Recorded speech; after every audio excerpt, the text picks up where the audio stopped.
நேர்கள் அனைவருக்கும் சிங்கப்பெண்ணே சீரியலின் சுவாரஸ்யமான கதை பகுதி.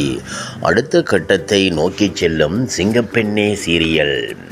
சன் டிவியின் சிங்கப்பெண்ணே சீரியலில் ரசிகர்கள் எதிர்பார்த்து கொண்டிருந்த அந்த தருணம் வந்துவிட்டது.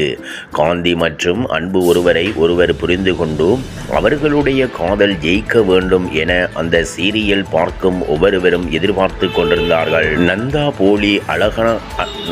போலி அழகனாக நடித்து கொண்டிருந்த சமயத்தில் ஆனந்தி அன்புவை முற்றிலுமாக வெறுத்து ஒதுக்கியது எல்லோருக்கும் தெரிந்த விஷயம்தான்.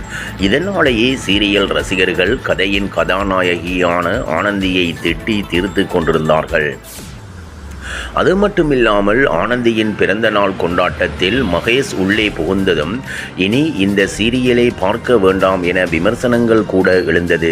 கெட்டதிலும் ஒரு நல்லது நடக்கும் என்பது போல் மித்ரா மகேஷின் திட்டத்திற்கு ஆப்பு வைத்து விட்டார். இதனால் அன்புதான் நினைத்த மாதிரியே குடும்பத்துடன் பீச், தீம் பார்க், துணிக்கடைகள் என ஜாலியாக சுற்றுவதை பார்க்க நேற்றைய எபிசோடு கண்ணுக்கு அழகாக இருந்தது. அது மட்டும் இல்லாமல் ஆனந்தியோடு சேர்த்து அவளுடைய குடும்பத்திற்கும் அன்பு துணி எடுத்து கொடுத்திருந்தான். அடுத்த திருப்பத்தை நோக்கி சிங்கப்பெண்ணே அன்பு எடுத்து கொடுத்த துணியை போட்டுக்கொண்டு ஆனந்தி குடும்பத்துடன் தீம் பார்க் போவது போல் நேற்றைய எபிசோடு இருந்தது.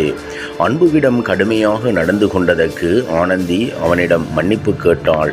எதற்காக நான் இவ்வளவு வெறுத்ததும் நீங்கள் என் மீது அன்பு செய்கிறீர்கள் என்று ஆனந்தி அன்புவை பார்த்து கேள்வி எழுப்பினாள். அதற்கு அன்பு நீங்க எனக்காக வந்தவங்க என்று காதலுடன் மெய்ச்சிலிருக்க வைத்தது.